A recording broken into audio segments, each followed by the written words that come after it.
Selanjutnya adalah tahap perencanaan batang-batang, baik itu batang atas, batang bawah, maupun vertikal dan diagonal. Setelah kita mendapatkan gaya batang akibat kombinasi yang ada, itu kita memilih salah satu gaya batang maksimum dari tiap-tiap batang, yaitu seperti ini. Pada batang atas misalnya, pada batang atas hasil diagram Cremona itu didapat gaya batang terbesar pada batang A1, sehingga nanti gaya batang ini akan kita gunakan sebagai PU atau beban ultimate terfaktor untuk perencanaan batang tarik, tekan, ya, batang tarik maupun batang tekan, tergantung dari gaya yang bekerja pada batang tersebut. Kemudian untuk batang bawah, vertikal, dan diagonal juga dipilih salah satu yang terbesar nilainya. Oke, untuk kita dapat mengetahui bagaimana langkah-langkah menghitung atau mendesain baik itu batang tekan ataupun batang tarik pada konstruksi kuda-kuda yang akan kita rencanakan ini, marilah untuk kita memahami dan mengikuti video ini baik-baik hingga akhir.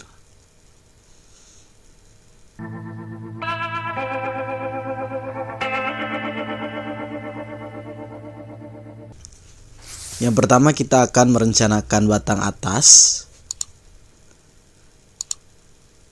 yaitu kita rencanakan misal dengan profil siku ganda. Susunan untuk batang ganda ataupun tunggal itu tergantung dari soal kita. Jadi mengikuti soal lagi sesuai dengan NIM mana yang ganda dan mana yang tunggal. Di sini dicontohkan untuk yang ganda, namun untuk yang tunggal itu sama saja, namun nanti di akhir ada beda sedikit. Yang pertama kita harus menghitung panjang tekuk. Pada konstruksi rangka batang, perletakan antar batang itu kita menganggap atau mengasumsikannya sebagai perletakan sendi-sendi. Kenapa demikian? Karena pada konstruksi rangka batang ini itu secara teori tidak terjadi momen, sehingga tumpuan yang kita asumsikan adalah sendi. Kenapa demikian? Karena jika kita mengasumsikan tumpuannya sebagai jepit, maka akan terjadi momen di sana. Maka dari itu untuk peletakan kita menggunakan sendi-sendi. Jadi K ini adalah faktor tekuk, kita gunakan nilainya 1. Mungkin ini sudah pernah dibahas di teori batang tekan ya. Nah, yang atas ini, batang atas ini kita rencanakan dengan batang tekan, karena secara dari hasil analisis gaya batang yang didapat itu adalah gaya batang tekan, sehingga kita akan merencanakan batang tekan pada batang atas. Kemudian kita hitung LK-nya atau panjang tekuknya, yaitu L dikali K. L ini berarti panjang batang atas kita, dan K ini berarti 1 yang sudah kita ketahui di atas. Selanjutnya kita melakukan atau mencari inersia minimum atau inersia yang dibutuhkan untuk perencanaan batang tekan tersebut. Yang pertama kita diketahui adalah PU tadi dari tabel yang sudah kita buat dan hasil dari kombinasi beban yang bekerja. Kemudian diketahui mutu dari baja kita, misal BJ55, maka ada FY dan FU-nya. Selanjutnya kita hitung nilai inersia minimum. yaitu N dikali PU dikali LK kuadrat. Nah, untuk nilai N ini itu sudah ketetapan, yaitu 1,69, dan nilai PU yang kita masukkan di sini itu harus dalam satuan ton. Dan untuk LK yang kita masukkan itu dalam satuan meter. Namun nanti yang didapat itu adalah satuannya cm pangkat 4. Mungkin jadi pertanyaan di kalian mengapa demikian. Ini rumus ini, pendekatan ini namanya rumus Euler, dan memang begitulah rumusnya. Beban yang kita masukkan PU-nya ton, dan LK yang kita masukkan atau panjang tekuk yang kita masukkan dalam meter, hasil yang kita dapat cm pangkat 4.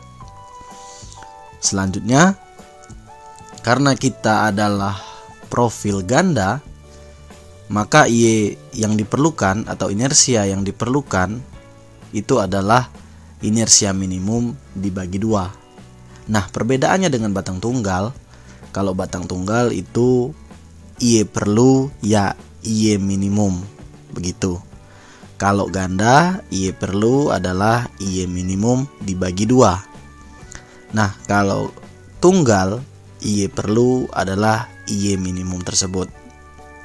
Kemudian setelah didapat Y, baik ganda maupun tunggal, kita buka tabel profil kita bagian profil siku sama kaki, dan kita lihat nilai inersia Y-nya untuk kita memilih profil yang akan kita gunakan.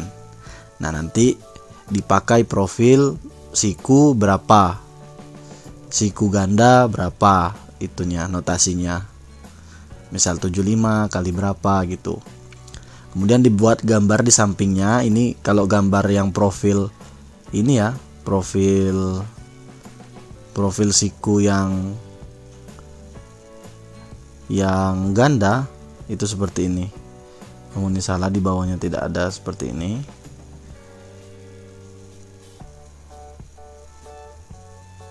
Nah, gambarnya gini. Yang ini adalah tebal plat buhul kita TP. Nah, nanti geometri yang digunakan atau yang kita masukkan ke dalam laporan kita itu berupa beratnya, luasnya, jari-jari hirasi arah Y-nya, inersia arah Y-nya, kemudian eksentrisitas. Nah, untuk yang ganda itu ada namanya eksentrisitas gabungan dan inersia gabungan serta jari-jari hirasi gabungan. Nah, kalau untuk yang tunggal itu cukup sampai sini saja, tidak perlu mencari ini. Kalau ganda itu perlu. Selanjutnya kita mengecek tekuk elastis atau inelastis pada profil yang kita gunakan. Itu harus diketahui dahulu atau dicari dahulu kelangsingan batang kita, yaitu LK dibagi Y. Y untuk yang tunggal dan Y gap untuk yang ganda. Y di sini jari-jari hirasi ya, I kecil Y jari-jari hirasi. Nah, jika kelangsingan kita itu kecil dari 4,71 akar E per FY, maka itu namanya tekuk elastis. Namun jika kebalikannya atau lebih besar dari 4,71 akar E per FY, itu tekuk elastis. Tekuk elastis dan inelastis ini itu untuk penentuan pencarian F kritis atau tegangan kritis yang terjadi pada batang tekan. Untuk tekuk inelastis, FCR-nya adalah 0,658 pangkat FY per FE dikali FY. Sedangkan untuk yang tekuk elastis itu 0,877 dikali FE, di mana FE itu adalah pi kuadrat dikali modulus elastisitas baja per kelangsingan batang. Pi ini yang 3,14 atau 22/7 itu ya. Selanjutnya kita mengecek kuat tekan nominal, di mana itu sesuai dengan persyaratan dari metode LRFD, yaitu PU lebih kecil dari PPN atau PPN besar dari sama dengan PU, di mana PPN adalah 0,9 dikali FCR dikali AG. Nah, kalau PU itu PU dari gaya batang yang kita dapat. Selanjutnya diberilah kesimpulan. Berdasarkan perhitungan dengan syarat pada metode perencanaan LRFD, penggunaan profil siku ganda berapa yang kita gunakan tadi untuk batang atas dikategorikan aman. Begitu kira-kira kata-katanya. Selanjutnya perencanaan batang bawah. Ya, kita rencanakan dengan batang tunggal ataupun dengan batang ganda profil siku. Yang diketahui adalah PU dan L, panjang batang dan gaya ultimeter faktor yang didapat dari kombinasi pembebanan. Sama seperti tadi, ada juga diketahui BJ atau mutu dari baja yang kita gunakan. Selanjutnya perencanaan batang tarik ini itu ditinjau dari dua kondisi dengan pendekatan AG perlu, yaitu pada kondisi leleh dan kondisi fraktur. Untuk kondisi leleh, AG adalah PU dibagi PFY. Untuk kondisi fraktur, AG adalah PU per PFU kali 0,85. Untuk nilai Pi pada kondisi leleh itu 0,9. Untuk Pi pada kondisi fraktur itu adalah 0,75. Kemudian dari dua kondisi ini diambillah nilai AG terbesar. Nah, jika untuk yang ganda, maka AG tadi dibagi dua AG perlunya.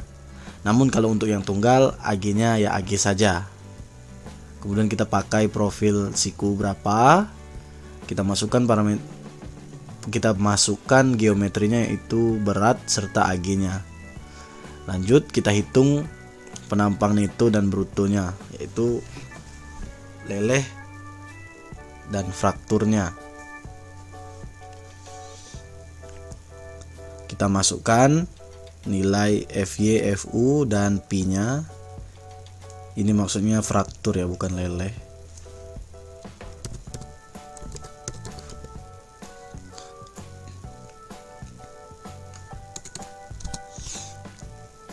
Nah, selanjutnya didapatlah PPN yang terbesar. Kita ambil dari dua kondisi fraktur ataupun leleh. Selanjutnya kita cek kuat tarik nominalnya. PPN itu besar atau tidak dari PU. Nah, PPN-nya didapat dari yang ini tadi. Jika oke persyaratannya, maka profil yang kita gunakan aman. Jika tidak oke, maka kita harus mengganti profil yang lain. Nah, ini untuk batang bawah dan batang atas, dimana itu sudah dicontohkan batang tekan dan batang tarik. Atas tekan, bawah tarik. Nah, untuk batang vertikal dan diagonal ini bisa tekan, bisa tarik, tergantung konfigurasi gaya dan konstruksinya. Jadi untuk perencanaannya itu sama saja dengan ini. Jika batang vertikal itu tekan, maka hitungannya seperti ini. Jika batang diagonal itu tekan, seperti ini. Jika tarik, ya seperti yang batang bawah perhitungannya. Oke, mungkin cukup sampai di sini video kita. Semoga kalian dapat dengan jelas memahami video ini. Dan terima kasih sudah menonton hingga di akhir video. Selamat mengerjakan tugas.